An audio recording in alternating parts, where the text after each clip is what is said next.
Breaking news is exploding across every news channel in Britain right now, and what we're witnessing is absolutely unprecedented in modern British political history. Keir Starmer, the Prime Minister of the United Kingdom, is reportedly preparing resignation papers at this very moment after devastating revelations leaked live during a television broadcast just minutes ago. This isn't speculation, this isn't rumour.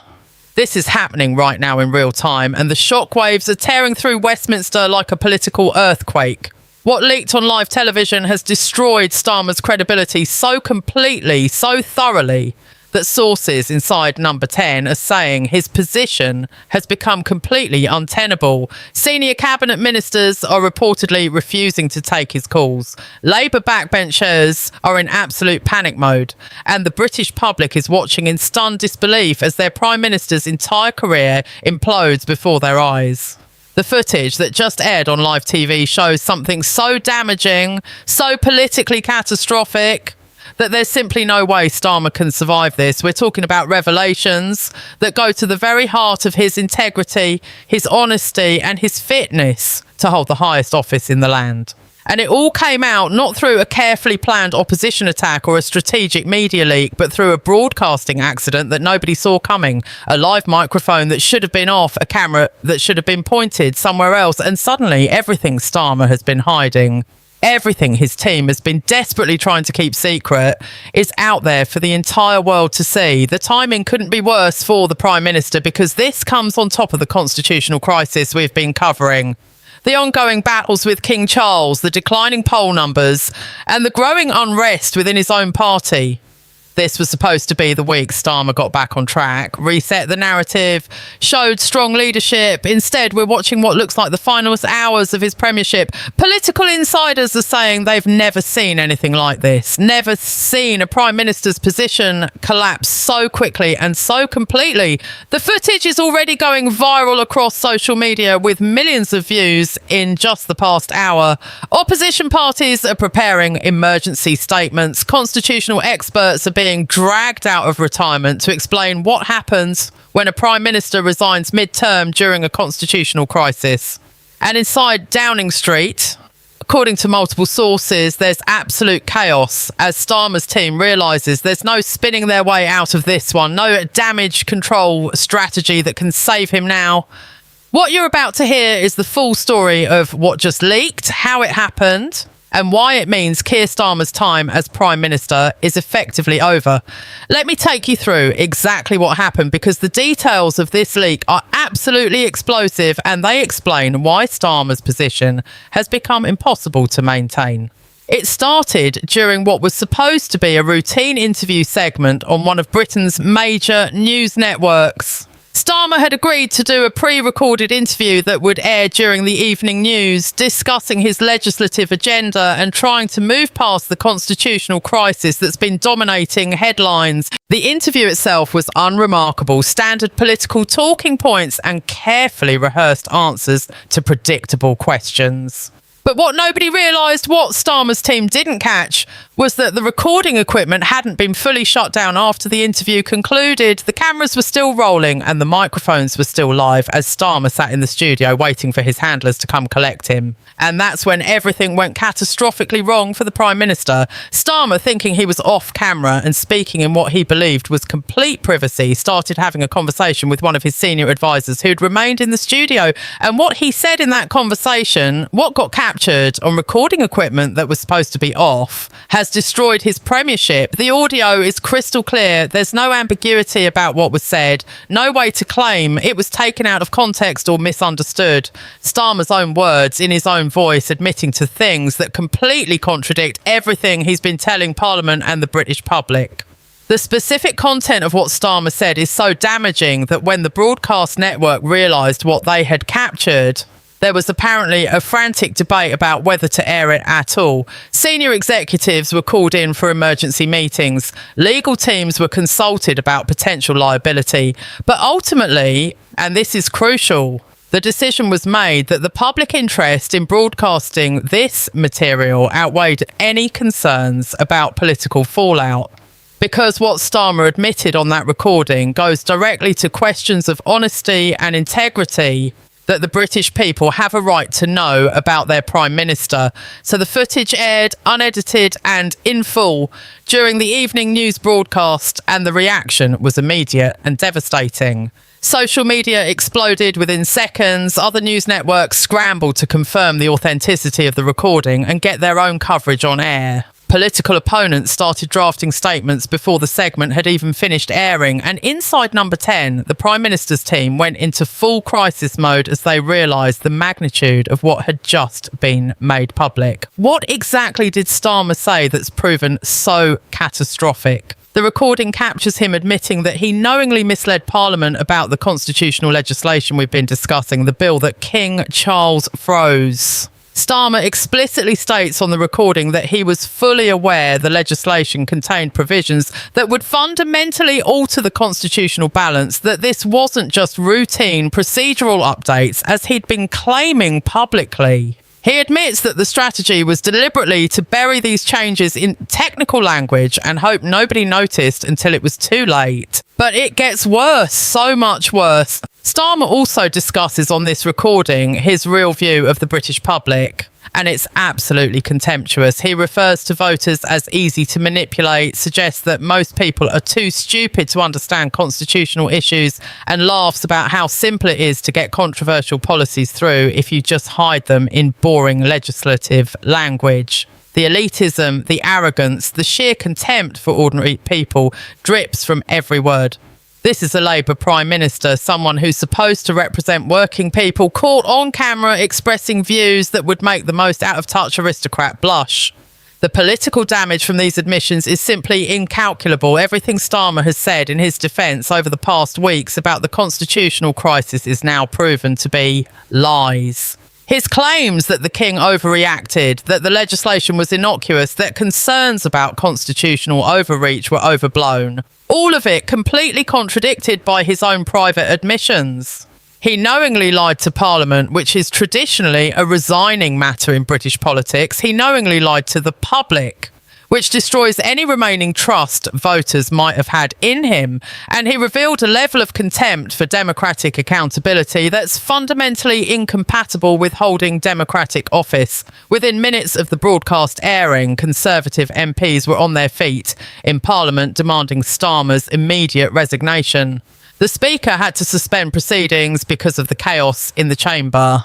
Labour backbenchers sat in stunned silence, clearly blindsided by revelations that their own leadership had been lying to them as well as to the country. And opposition parties across the spectrum united in calling for the Prime Minister to step down, something that almost never happens in British politics, where partisan divisions usually trump everything else. But this situation is so clear-cut, the evidence of dishonesty so overwhelming, that there's simply no partisan defence to be made.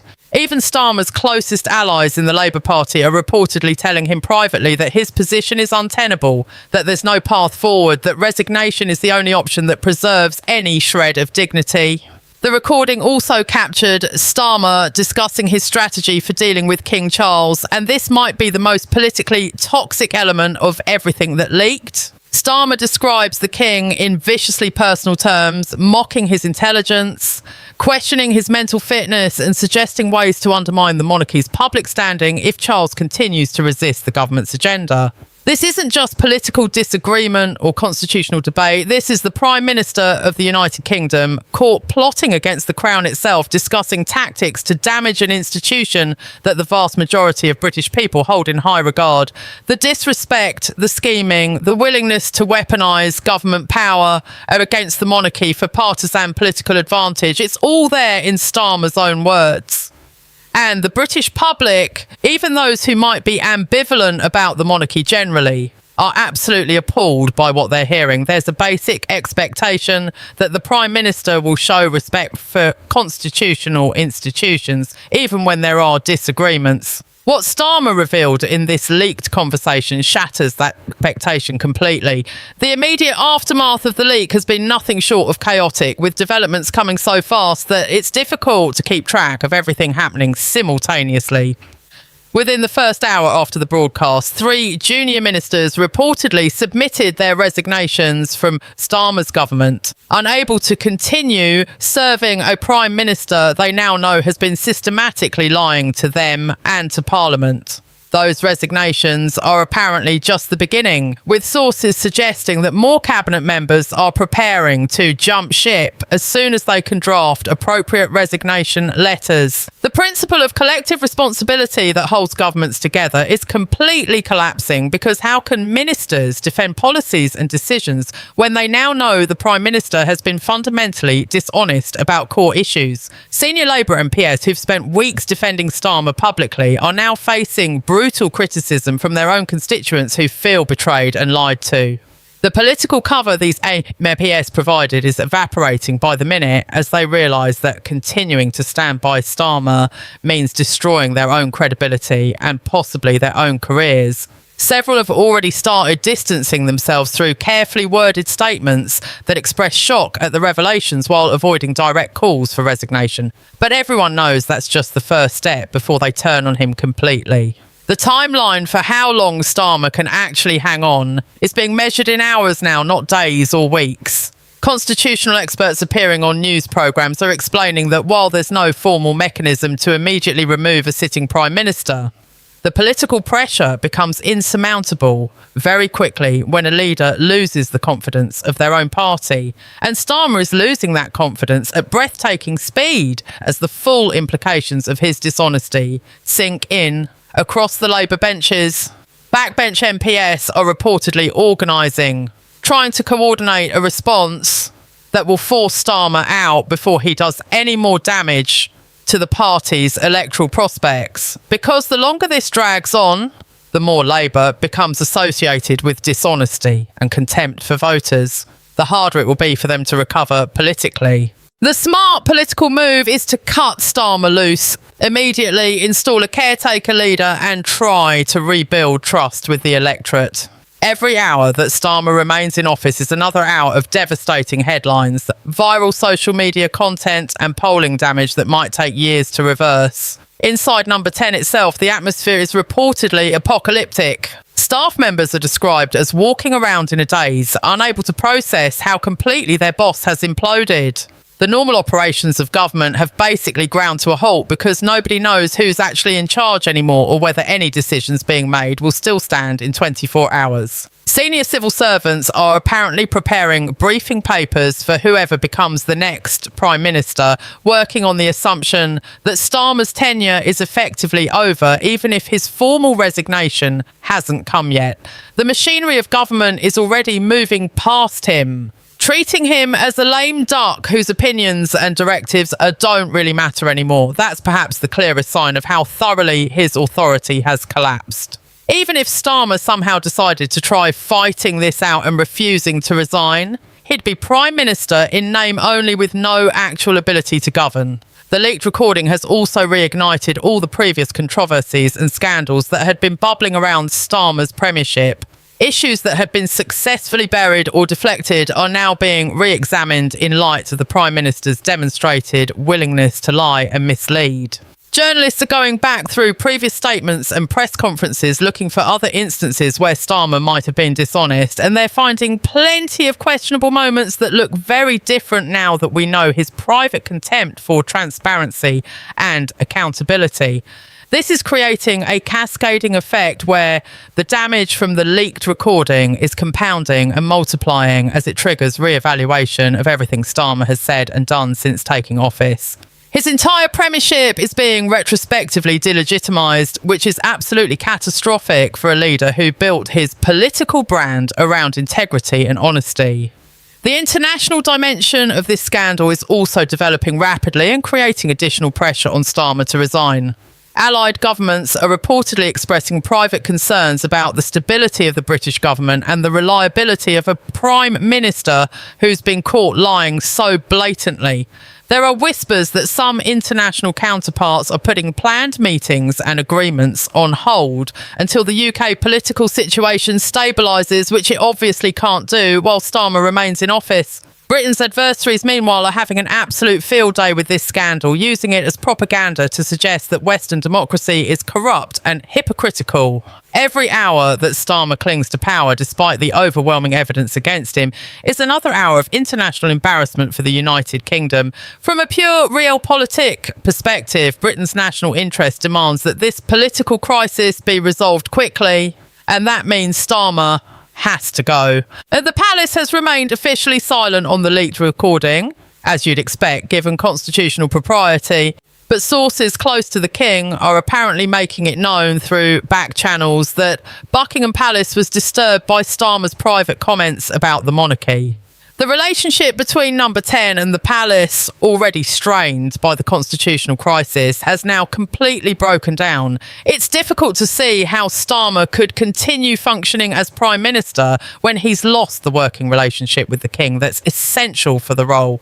The regular audiences between monarch and Prime Minister, the confidential discussions that are supposed to be a key part of how British government functions, these can't continue when there's been such a fundamental breach of trust and respect. And without that working relationship, Starmer becomes even more ineffective as a Prime Minister beyond all his other problems. The opposition is moving rapidly to capitalise on this crisis, with the Conservative Party already preparing a motion of no confidence in the government that they'll bring forward as soon as Parliament reconvenes. Normally such motions are largely symbolic when the government has a strong majority, but these aren't normal circumstances. There are credible reports that some Labour MPs might actually vote against their own government or at minimum abstain, which would be unprecedented but reflects just how toxic Starmer has become even to his own side.